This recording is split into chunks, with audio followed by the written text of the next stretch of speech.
നമസ്കാരം. റാഫ്റ്റോക്ക് ഫുട്ബോളിലേക്ക് എവർക്കും സ്വാഗതം. ഇന്ന് സൗദി അറേബ്യയിലെ ഏറ്റവും പ്രധാനപ്പെട്ട കളിയാണ് Cristiano Ronaldo versus Karim Benzema പോരാട്ടം. അതെ, അൽ നസർ വേഴ്സസ് അൽ ഇത്തിഹാദ് പോരാട്ടമല്ല, ഇതുവരെ നമ്മൾ അങ്ങനെയാണ് കണ്ടത്. അത് കഴിഞ്ഞ ജനുവരി ട്രാൻസ്ഫർ വിൻഡോയിൽ ബെൻസീമ ഒരുവിധം അൽ ഇത്തിഹാദ് വിട്ട് കപ്പൊക്കെ അടിക്കുന്ന അൽ ഹിലാലിലേക്ക് ചേക്കേറിയിട്ടുണ്ട്. അതുകൊണ്ട് റിയാദ് ഡെർബിയിൽ അൽ നസറും അൽ ഹിലാലും തമ്മിൽ ഏറ്റുമുട്ടുമ്പോൾ Cristiano Ronaldo versus Karim Benzema മാച്ചായിട്ടത് മാറുകയാണ്.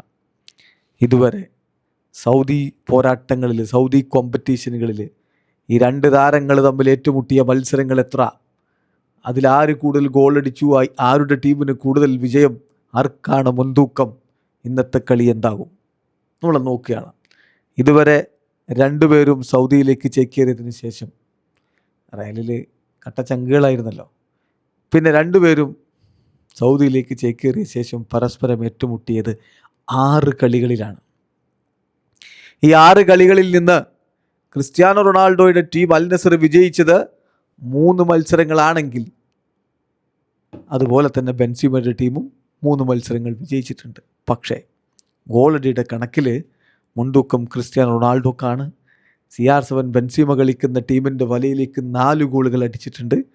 ബെൻസീമ തിരിച്ച് CR7 ടീമായ അൽ നസറിൻ്റെ വലയിലേക്ക് 3 ഗോളുകൾ അടിച്ചിട്ടുണ്ട്. അപ്പോൾ ഒരു സ്ലൈറ്റ് എഡ്ജ് ക്രിസ്ത്യാനോ റൊണാൾഡോക്ക് തന്നെയാണ്. പക്ഷേ ഇവിടുത്തെ ഏറ്റവും പ്രധാനപ്പെട്ട ചോദ്യം ഇന്ന് ആര് ജയിക്കും എന്നുള്ളതാണ്. ഇന്ന് ആര് ജയിക്കും? സൗദി പ്രോ ലീഗിൽ ഇന്ന് വിജയിക്കുന്ന ടീമിന് കിരീടം ഏതാണ്ടങ്ങ് ഉറപ്പിക്കാമെന്നുള്ളതാണ് സ്ഥിതിവിശേഷം. CR7 ടീമായ അൽ നസറിൻ്റെ മൈതാനമായ അല്ലവാൽ പാർക്കിലാണ് ഇന്നത്തെ കളി നടക്കുന്നത്.